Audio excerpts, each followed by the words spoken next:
자, 투자를 하다 보면 늘 이런 미스터리랑 마주치게 되죠. 이거 너무 오른 것 같은데 지금 팔아야 되나? 아니면 반대로?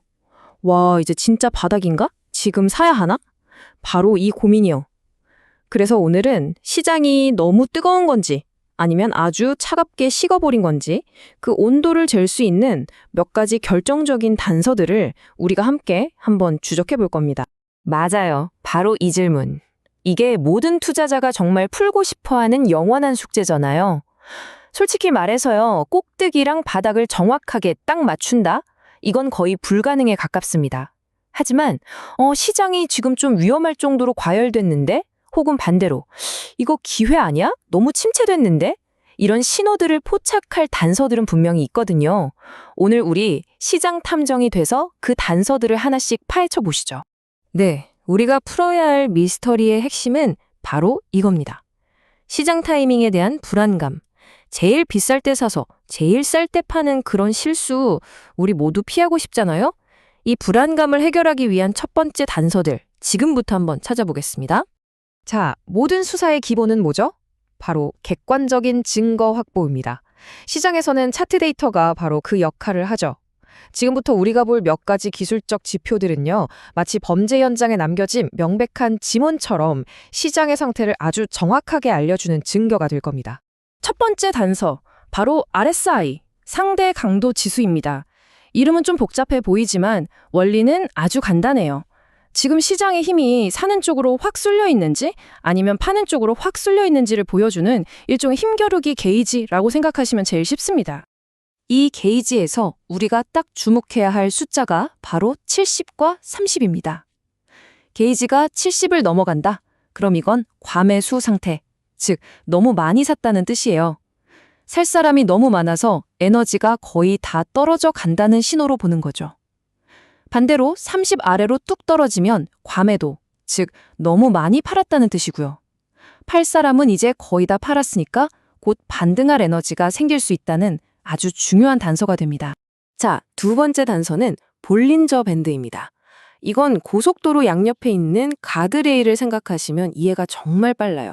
통계적으로 봤을 때 주가는 대부분의 시간 동안 이 가드레일, 즉 밴드 안에서 움직인다는 원리를 이용한 건데요. 아주 직관적인 지표죠. 근데 만약에 주가라는 자동차가 이 가드레일을 뚫고 나가버리면 어떨까요? 위쪽 가드레일을 뚫고 나갔다는 건 통계적으로 비정상적인 과속, 그러니까 과열 신호로 보고 곧 다시 안으로 돌아오겠구나 이렇게 판단하는 겁니다. 반대로 아래쪽 가드레일을 벗어났다면 이건 과도한 침체 신호로 해석할 수 있겠죠. 세 번째 데이터 단서는 이격도입니다. 이건 뭐랄까 고무줄 같아요. 현재 주가가 최근 평균 가격이라는 그 중심점에서 얼마나 멀리 쭉 늘어났는지를 보여주는 거거든요. 상식적으로 생각해보면 너무 팽팽하게 늘어난 고무줄은 결국 어떻게 되죠? 다시 중심으로 돌아오려는 성질이 있잖아요. 바로 그겁니다. 보통 20일 이동평균선을 기준으로 하는데요. 이 고무줄이 105%에서 110% 이상으로 쭉 늘어났다. 그러면 평균보다 너무 비싸다고 판단하고요. 반대로 95%에서 90% 아래로 확 줄어들었다? 그럼 너무 싸졌구나 라고 보는 경향이 있는 거죠. 바로 이 평균으로 돌아오려는 힘, 이걸 이용한 단서입니다. 자, 지금까지는 우리가 차트라는 명백한 물적 증거를 살펴봤습니다. 하지만 진짜 뛰어난 탐정은 데이터만 보지 않죠. 사람의 마음도 읽어야 합니다. 이제 수사의 초점을 시장의 분위기, 그러니까 군중 심리 속에 숨어있는 단서들로 한번 옮겨보겠습니다. 그렇죠. 우리가 지금까지 본 기술적 지표가 객관적인 데이터에 기반한 과학 수사였다면 지금부터 볼 심리 지표는 시장에 참여한 사람들의 감정, 즉 공포와 탐욕을 측정하는 프로파일링 같은 겁니다. 이 두 가지를 함께 봐야 비로소 사건의 전체 그림이 보이기 시작하는 거죠. 바로 이 공포와 탐욕 지수가 시장의 감정 온도를 재는 아주 대표적인 도구입니다. 0에 가까울수록 시장의 극도의 공포가 깔려 있다는 뜻이고 100에 가까울수록 극도의 탐욕이 시장을 지배하고 있다는 뜻이죠. 그래서 핵심은 뭐냐? 바로 역발상입니다. 지수가 80을 넘어서 극도의 탐욕 구간에 들어섰다? 이건 모두가 환호성에 취해서 이성을 잃고 있다는 과열 신호일 수 있다는 거예요. 반대로 20 아래인 극도의 공포 구간은요, 모두가 비관에 빠져서 막 던질 때, 바로 그때가 잠재적인 시장 바닥이 만들어질 수 있다는 아주 강력한 단서가 됩니다. 또 다른 심리적 단서는 바로 이 신용융자 잔고입니다. 아주 쉽게 말해서 투자자들이 빚내서 투자한 돈이 총 얼마냐 이거죠. 이건 시장에 빌려온 자신감이 얼마나 가득 차 있는지를 보여주는 바로미터라고 할 수 있습니다. 만약 이 잔고가 사상 최고치를 경신하면서 막 가파르게 늘어난다? 그럼 너도 나도 빚을 내서 파티에 뛰어들고 있다는 과열 국면일 가능성이 높습니다. 반대로 주가가 하락하면서 강제로 팔아야 하는 물량이 쏟아지고 이 잔고가 급격히 줄어들 때는 공포가 정말 극에 달했다는 바닥 신호일 수 있는 거죠. 자, 이제 우리 수사에서 가장 중요한 순간입니다. 여러 결정적인 단서들을 모았지만 성급한 판단은 절대 금물입니다. 이게 바로 탐정의 황금률이죠.